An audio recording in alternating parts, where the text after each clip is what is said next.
प्रत्याशी अपने अपने चुनावी प्रचार में तेज़ी से लगे और जनसंपर्क लगातार जो है लोगों से किया जा रहा है। इस समय हम मौजूद हैं इस बार जो है क्षेत्र में या वार्ड नंबर 6 में जो विकास होने हैं वो किस तरह के होने हैं और क्या जनता को उनसे अपेक्षाएं हैं, वो किस तरह से जनता की अपेक्षा। मेरे मुद्दे जनता तो विकास ही चाहती है, विकास ही मेन मुद्दा है। और मैं चाह रहा था कि जैसे डिस्ट्रिक्ट बोर्ड में केवल हाई स्कूल तक है, मैं चाह रहा कि कम से कम इंटर कॉलेज लड़कियों के लिए हो जाए। ये बहुत हुआ तो एक नल, दो नल या 3 नल, ये मैं प्राथमिकता पर रखूँगा। ये सबसे पहले मेरे पास आई है सूचना। दूर हैं आवाजाही की, देखा जाए तो आवाजाही की काफ़ी समस्याएं हैं, क्योंकि सवारियों जो यहाँ से स्कूली बच्चे हैं, लड़कियां हैं या महिलाएं हैं जो जॉब करती हों या कम से कम 1-1.5-2 किलोमीटर का रास्ता है। ये बहुत परेशानी ट्रैक्टरों को गन्ना ले जाने में पड़ती है। ये चाहूँगा कि ये रोड ज़रूर बननी है। बिजनौर में दूसरे चरण में पंचायत चुनाव, त्रिस्तरीय पंचायत चुनाव का मतदान होना है और सभी प्रत्याशी जो मैदान में हैं जिला पंचायत के या ग्राम पंचायत हेतु, सभी प्रत्याशी अपने अपने चुनावी प्रचार में तेज़ी से लगे और जनसंपर्क लगातार जो है लोगों से किया जा रहा है। इस समय हम मौजूद हैं जिला बिजनौर के ब्लॉक कोतवाली के वार्ड नंबर 6 में। यह आरक्षित सीट है और यहाँ पर जो है इस सीट पर जिला पंचायत का चुनाव लड़ रहे हैं मास्टर वीर सिंह जी, उनकी धर्मपत्नी यहाँ से प्रत्याशी हैं और सुमित्रा देवी जी। उनसे बात करते हैं किस तरह का उनके विकास के मुद्दे रहेंगे, क्या इस बार जो है क्षेत्र में या वार्ड नंबर 6 में जो विकास होने हैं वो किस तरह के होने हैं और क्या जनता को उनसे अपेक्षाएं हैं, वो किस तरह से जनता की अपेक्षाओं पर खरा उतरने का प्रयास करेंगे। बात करते हैं मास्टर वीर सिंह जी से। सबसे पहले तो बहुत बहुत स्वागत है आपका जी। जैसे कि चुनाव लड़ा जा रहा है वार्ड नंबर 6 पर, तो क्या आपके मुद्दे हैं, जनता को किस तरह से आप आकर्षित करने का प्रयास कर रहे हैं? हाँ, मेरे मुद्दे जनता तो विकास ही चाहती है, विकास ही मेन मुद्दा है। और मैं चाह रहा था कि जैसे डिस्ट्रिक्ट बोर्ड में स्कूल आते हैं, जिला परिषद के स्कूल, हमारे गांव भोगली में जगह भी है, लेकिन एक दिन पेपर में मैंने सुना था कि डिस्ट्रिक्ट बोर्ड के जो स्कूल हैं, अब के सरकार ये जिला रामपुर में नए स्कूल बनाने जा रही है। तो कोशिश करूंगा अगर 1-2 स्कूल भी आ जाए तो, क्योंकि गर्ल्स कॉलेज की ज़्यादा ज़रूरत है। यहाँ गर्ल्स कॉलेज है ही नहीं है, लड़कियाँ परेशान हैं, बाहर जाने में भी परेशानी है। वैसे जनता जूनियर हाई स्कूल तो है ये, लेकिन ये को एजुकेशन है और बस केवल हाई स्कूल तक है। मैं चाह रहा कि कम से कम इंटर कॉलेज लड़कियों के लिए हो जाए। ये बहुत ज़रूरी भी है। अच्छा, जितने भी जिला परिषद के स्कूल हैं, मेरे क्षेत्र में भी कुछ स्कूल पढ़ेंगे, तो उनका पुनरुद्धार होना, जो सुधार उनमें होना है, वे होने भी अनिवार्य हैं। ये मुख्य चीज़ है। मैं अपने क्षेत्र में गया बेनीपुर कोपा साइड में, तो वहाँ एक समस्या मुझे पानी की पड़ी। उन लोगों ने बताया कि जी यहाँ 2-3 गांव में एक ही नल है, तो पीने की बहुत ज़्यादा दिक्कत है।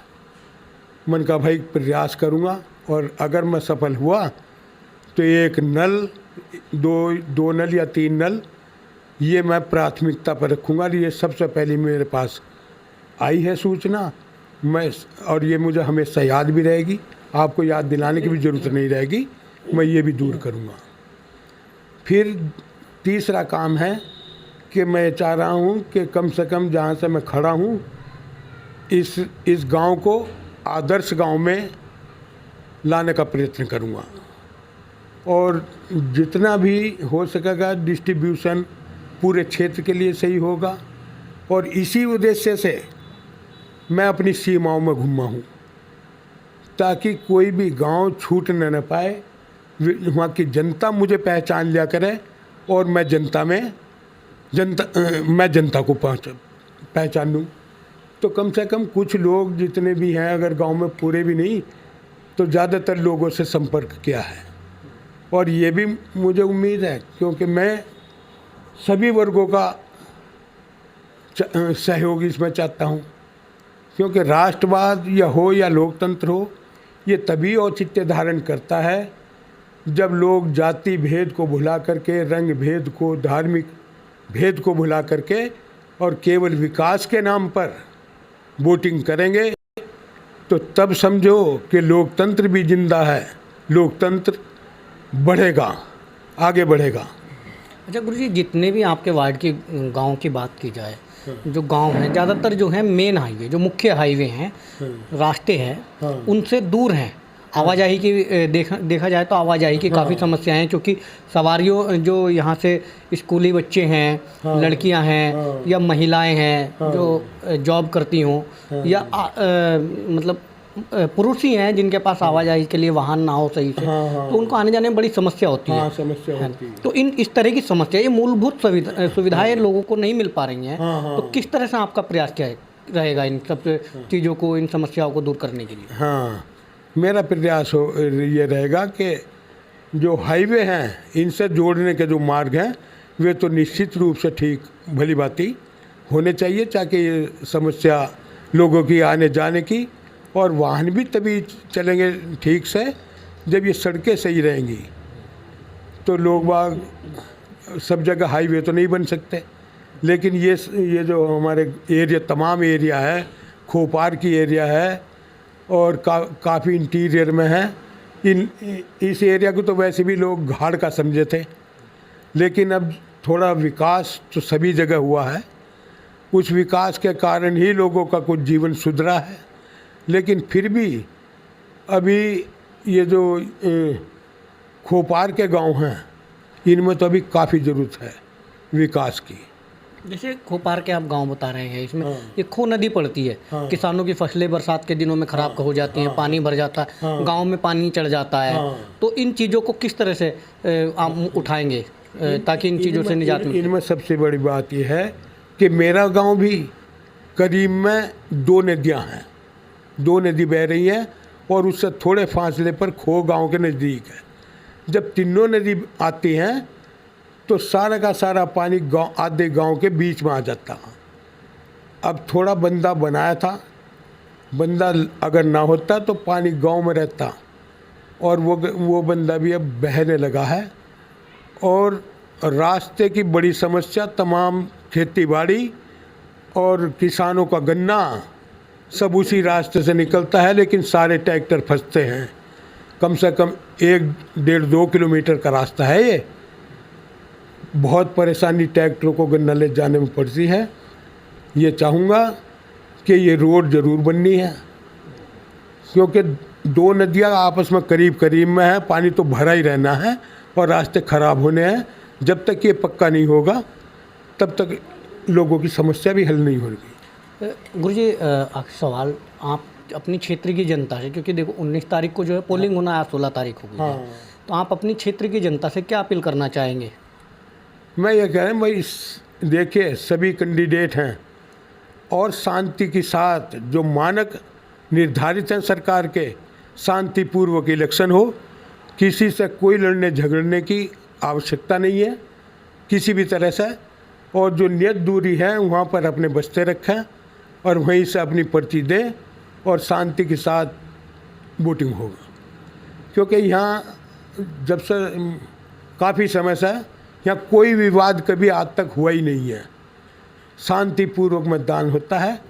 और प्रत्याशियों को, हम जैसे को, मैं तो ये सोच रहा हूँ कि किसी भी पोलिंग बूथ पर मैं जाऊँगा ही नहीं, कोई लाभ भी नहीं है। अरे भाई, जनता का मत है, चाहे जहाँ वोट डाल ले, उसमें क्या इंटरफेयर करना। अच्छा, आपका क्या चुनाव चिन्ह है? अपने चुनाव चिन्ह को बताते हुए जनता से अब क्या कहेंगे? मेरा चुनाव चिन्ह है छाता। छाता मुझे चुनाव चिन्ह मिला है और सभी लोग इस छाते से परिचित है। गर्मी में, सर्दी में सभी के ये काम आता है, तो बढ़िया निशान मिला है। बस और क्या कहूँ इसमें, निशान तो निशान ही है। अच्छा, आपकी पंचायत में कितने गांव हैं? जो ये वार्ड है, आपके वार्ड में कितने गांव पड़ते हैं, वार्ड नंबर 6 में? हाँ, वार्ड नंबर 6 में 43 गांव हैं। और मैंने सोचा कि हर वार्ड एक दो बार हर अपने क्षेत्र के हर गांव में मेरा पहुंचना बहुत ज़रूरी है, और इसीलिए मैं सभी गांव में घूमा हूँ। और सभी गांव में घूम करके अब ये 2 दिन बचे हैं, इन 2 दिन में मैं अपनी आसपास के लोगों की समस्याएं सुनूंगा, और बस इसी में घूमना है, प्रचार करना है। अच्छा गुरुजी, जो आपके 43 गांव ये पड़ रहे हैं आपके वार्ड में, इन गांव में आपने क्या देखा कि कौन से गांव जो हैं अभी भी पिछड़े हुए हैं, जिनमें सबसे पहले आप प्राथमिकता से काम करना चाहेंगे उन लोगों के उत्थान के लिए? सबसे पहले मेरा डिस्ट्रीब्यूशन जो होगा, जो निधि हमें मिलेगी, क्योंकि पैसे में खाता तो सरकार के ही आगा, सरकार ही उसे खर्च करे। हमारा काम तो बतलाना है कि ये समस्या है, ये इतना रुपया वहाँ, इतना वहाँ रुपया लगना है, और किसी तरह का भेदभाव कुछ नहीं। 19-20 भले ही हो जाए, बस मैं पूरी निधि लगाऊंगा। बहुत बहुत धन्यवाद गुरुजी।